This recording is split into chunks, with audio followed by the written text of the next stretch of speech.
Setelah 52 tahun membiarkan dunia meneka, akhirnya Vanidah binti Imran, primadona layar perak Malaysia, yang satu ketika dahulu menjadi simbol keanggunan dan keteguhan wanita Melayu moden, memecahkan kesunyian. Suara yang selama ini hanya kita dengar melalui watak-wataknya di layar kaca dan film, kini muncul dalam bentuk paling jujur, sebagai seorang wanita yang sedang menua, sedang sakit, tetapi tidak pernah menyerah kalah. Lahir pada 8 Februari 1973, Vanidah Imran adalah cerminan sempurna, wanita berdarah campuran India-Jawa, yang tidak hanya memiliki rupa paras memukau, tetapi juga ketajaman minda dan ketabahan jiwa. Namanya melonjak ke puncak industri hiburan Malaysia ketika memenangi anugerah pelakon wanita terbaik di Festival Filem Malaysia ke-20 pada tahun 2007. Satu pengiktirafan yang mengukuhkan posisinya bukan hanya sebagai bintang glamour, tetapi sebagai pelakon kelas pertama. Namun, di sebalik kegemilangan itu, Vanidah menyimpan pelbagai kisah yang tidak diketahui ramai. Dalam wawancara yang penuh emosi dan ketulusan baru-baru ini, beliau akhirnya mengakui bahawa tubuhnya semakin hari semakin dimamah penyakit. Tiada lagi selindung di sebalik senyuman manis atau gerak tubuh elegan seperti dahulu. Vanidah kini tampil sebagai manusia biasa, dengan kelemahan, dengan kesakitan, tetapi juga dengan keberanian luar biasa. Beliau tidak menyebut satu demi satu nama penyakit yang membelenggunya, tetapi nada suara dan raut wajahnya menceritakan segala. Setiap pagi saya bangun dengan rasa sakit yang tidak dapat dijelaskan. Kadang-kadang rasa itu seperti mahu mematahkan semangat saya, tetapi saya ingat semula siapa diri saya. Dan untuk apa saya terus hidup, kata Vanidah, dalam satu detik yang membuatkan seluruh bilik temu bual terdiam. Salah satu detik penting yang mengilhamkan beliau untuk berbicara adalah ulang tahun ke-52, yang bukan hanya menandakan pertambahan usia, tetapi juga satu kesedaran yang mendalam, bahawa masa semakin suntuk, dan suara hatinya tidak boleh terus dibungkam. Bertahun-tahun beliau berdiam diri, menyimpan segala keperitan di dalam dada, memilih untuk menyinar hanya melalui karya dan senyuman profesional. Namun kali ini, Vanidah memilih untuk menjadi suara, bukan hanya untuk dirinya, tetapi untuk semua wanita yang berjuang dalam diam. Kita sering mengenali Vanidah sebagai host utama rancangan Wanita Nona di TV3, di mana beliau berbicara mengenai kesihatan, keluarga, dan kehidupan wanita. Ironinya, ketika beliau memberi inspirasi kepada jutaan wanita melalui kaca TV, dirinya sendiri sedang bergelut dalam senyap dengan tekanan dan ketidakpastian dalam kehidupan pribadinya. Beliau tidak mahu simpati, malah tidak pernah mencari publicity murahan. Tetapi pengakuannya hari ini bukanlah luahan kelemahan, ia adalah manifestasi kekuatan seorang wanita yang telah melalui badai dan kini tampil, walau tubuhnya rapuh, dengan semangat yang tetap menyala. Dalam dunia hiburan yang sering meraihkan kemudaan dan kecantikan luaran, Vanidah membawa satu makna baharu kepada istilah kecantikan sejati. Kecantikan itu kini datang dari luka-luka yang disembunyikan, dari air mata yang ditelan dalam gelap, dan dari keberanian untuk berkata, "Ya, saya sedang sakit, tapi saya masih di sini." Pengakuannya tentang keadaan kesehatan membuka ruang perbualan yang lebih luas tentang bagaimana masyarakat melihat wanita, usia, dan kesakitan, topik yang selama ini dianggap tabu atau tidak cukup komersial untuk diketengahkan. Peminat setia Vanidah mungkin masih mengingati gaya lakonannya yang subtil, tetapi penuh perasaan dari film ke film, dari pentas ke pentas. Tetapi hari ini, lakonan itu sudah ditanggalkan. Beliau berdiri tanpa skrip, tanpa kamera, hanya dengan suaranya sendiri. Suara yang bergetar tetapi tegas, suara seorang wanita yang telah belajar banyak daripada kesunyian. Pengalamannya sebagai wanita yang hidup di persimpangan budaya, berdarah India dan Jawa, memberinya perspektif yang unik dalam melihat dunia. Dalam pertemuan ini, Vanidah merenung kembali, bukan hanya kerjaya seninya, tetapi juga persoalan identiti, akar budaya, dan erti menjadi wanita Malaysia moden yang memikul harapan generasi terdahulu dan seterusnya. Dalam tubuh yang semakin lemah, tersimpan kekuatan spiritual dan intelektual yang tiada tandingan. Kadang-kadang saya fikir, kalau ini saat-saat terakhir saya, biarlah ia bukan dengan penyesalan, tapi dengan rasa syukur. Saya sudah mencuba, saya sudah hidup, katanya sambil memandang keluar tingkap, seolah-olah berbicara kepada langit luas yang memayungi semua kisah yang belum selesai. Kini, tatkala peminat dan masyarakat mula menyedari hakikat bahawa Vanidah bukan lagi ikon semata-mata, tetapi juga seorang pejuang dalam senyap, kita diajak untuk menyelami kedalaman jiwa seorang wanita yang tidak lagi mencari kegemilangan, tetapi makna. Bagi Vanidah, masa tidak lagi diukur dalam tahun atau anugerah, tetapi dalam detik-detik kejujuran yang diberanikan untuk dikongsi. Dan dalam detik itu, dia bukan sekadar pelakon atau host televisyen, dia adalah suara.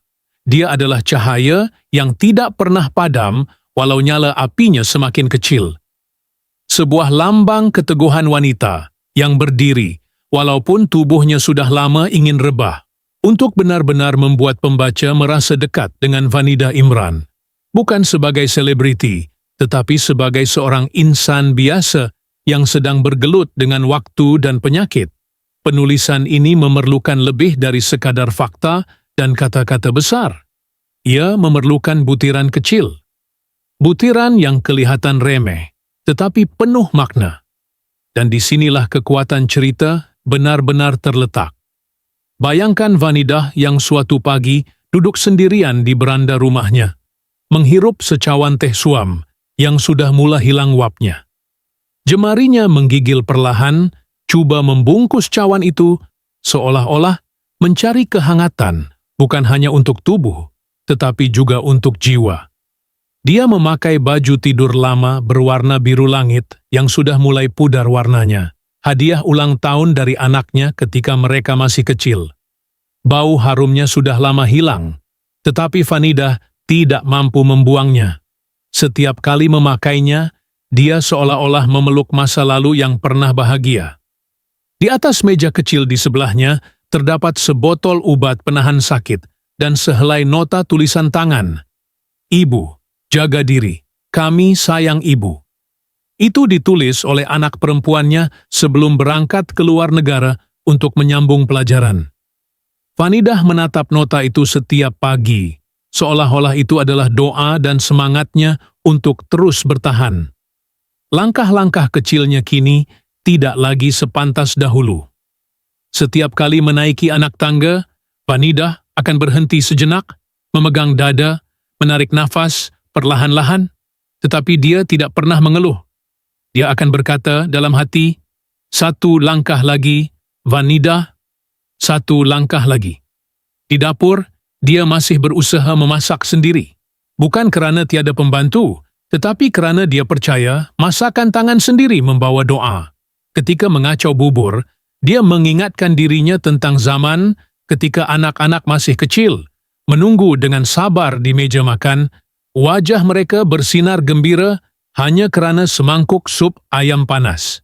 Sekarang, meja itu lebih sering kosong, tetapi kenangan itu masih hidup. Dan dari situ, Vanidah menarik kekuatan. Dia menyimpan ratusan surat peminat dari zaman kegemilangannya. Sesekali, dia membacanya kembali, tersenyum, menangis, dan ketawa sendirian. Satu surat ditulis oleh seorang gadis berusia 13 tahun yang berkata, "Saya mahu jadi kuat seperti Kak Fani bila besar nanti."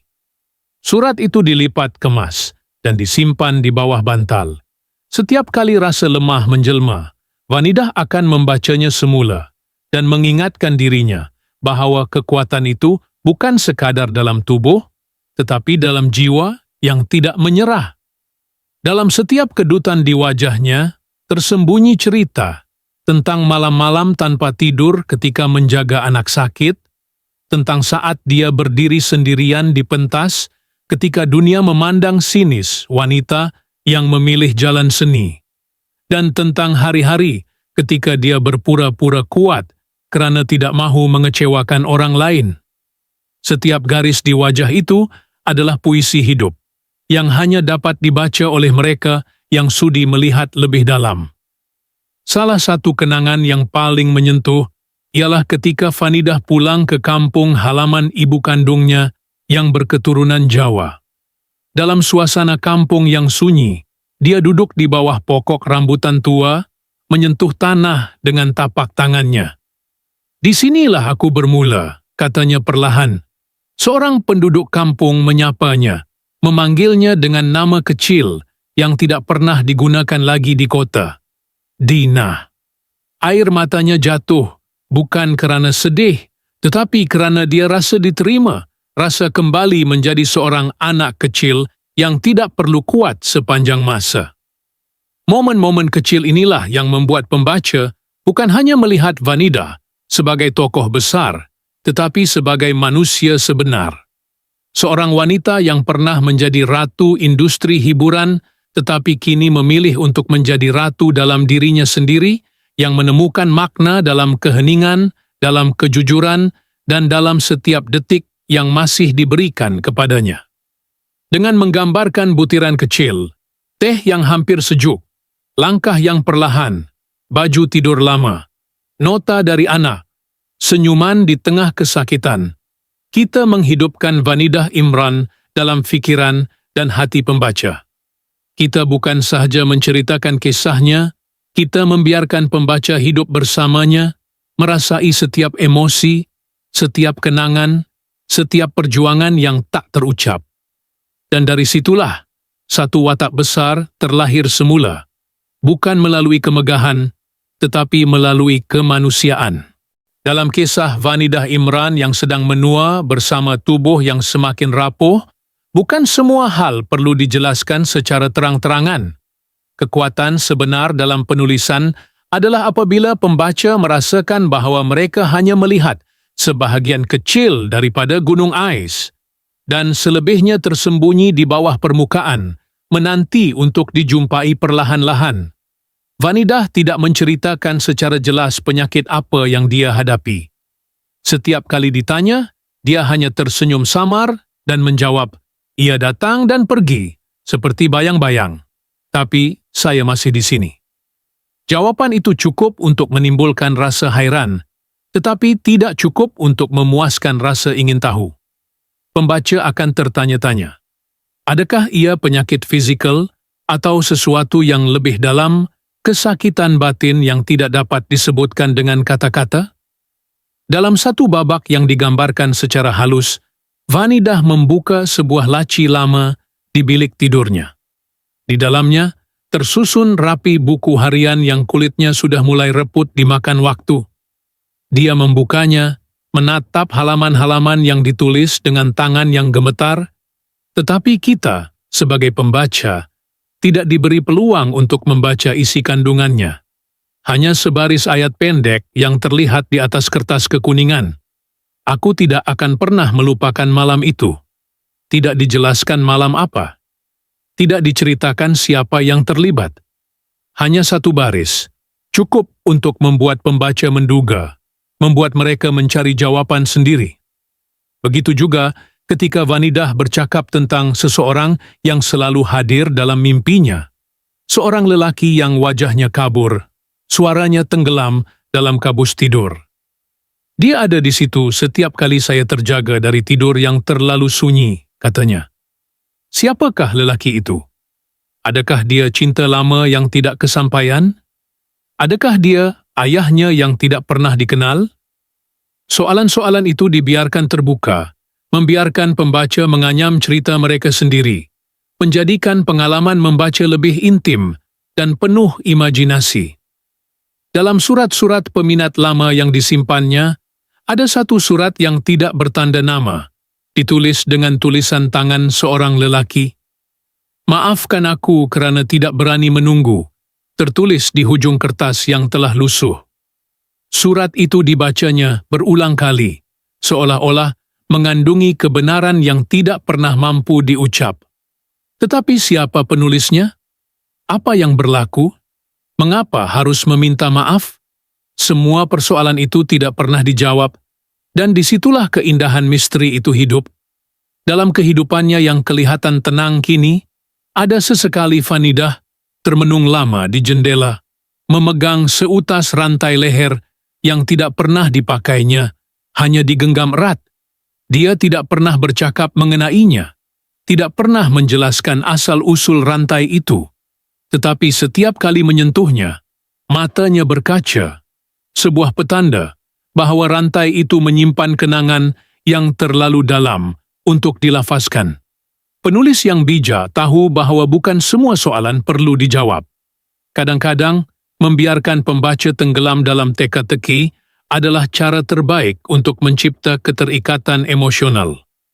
Dalam kes Vanidah, dia bukan sekadar watak. Dia menjadi misteri hidup yang terbuka perlahan-lahan, lapis demi lapis, tanpa pernah benar-benar selesai. Dengan cara ini, pembaca tidak hanya menjadi pemerhati, mereka menjadi pencari. Mereka menyelami jiwa Vanidah, mencari petunjuk dalam setiap kata, setiap gerak tubuh, setiap bisikan sunyi. Mereka mencipta naratif mereka sendiri, menjadikan kisah ini milik mereka secara pribadi. Dan begitulah misteri hidup Vanidah terus berdenyut dalam hati pembaca. Tidak sebagai teka-teki yang perlu dipecahkan, tetapi sebagai sebuah rahsia yang ingin dikongsi perlahan-lahan dengan penuh rasa hormat, sabar, dan cinta. Dan ketika senja menyapa sekali lagi, Vanidah duduk di sudut ruang yang sama, dalam diam yang sama, tetapi kali ini dengan sehelai selendang lama yang dibawanya dari kampung. Wajahnya terlindung sebahagiannya oleh cahaya yang redup. Matanya menatap jauh keluar jendela, ke arah sesuatu yang tidak dapat kita lihat, atau mungkin sesuatu yang hanya dia yang tahu. Angin meniup perlahan, membawa masuk bau hujan yang belum turun. Cawan teh di tangan kirinya masih separuh penuh, tetapi sudah sejuk sepenuhnya. Dia tidak menghirupnya pun, hanya memegangnya seperti sedang berpegang pada satu kenangan yang dia sendiri tidak pasti sama ada ia benar-benar pernah berlaku, atau sekadar bayangan yang terbentuk dari kesepian yang terlalu lama. Ada sesuatu yang dia ingin katakan. Bibirnya bergerak, seperti ingin membisikkan sesuatu kepada kita. Para pembaca yang sudah terlalu lama mengikut jejak langkahnya, menyelam ke dalam rasa sunyinya, mencari serpihan makna dalam setiap hela nafas yang ditulis. Tetapi dia tidak mengucapkan apa-apa. Hanya pandangan itu yang tertinggal. Hanya bisikan angin itu yang seolah-olah membawa kata-kata yang tidak pernah selesai. Dan di dinding biliknya tergantung sebuah bingkai lama. Di dalamnya bukan gambar dirinya, bukan gambar keluarga, bukan sebarang anugerah. Cuma sekeping kertas lusuh, kosong, kecuali satu titik dakwat hitam di tengah. Titik yang dia pernah beritahu kepada seseorang adalah permulaan dan juga pengakhiran segalanya. Apakah maksudnya? Apakah kisah sebenarnya? Apakah yang sedang menunggu Vanidah di sebalik keheningan itu? Kita tidak akan pernah tahu dengan pasti. Atau mungkin kita tahu. Tetapi dengan cara yang sukar dijelaskan. Dan kisah ini, seperti hidup, dibiarkan tergantung di situ, perlahan-lahan larut ke dalam kesunyian yang samar, di mana setiap pembaca akan membawa pulang tafsirannya sendiri. Sebuah akhir yang tidak benar-benar berakhir,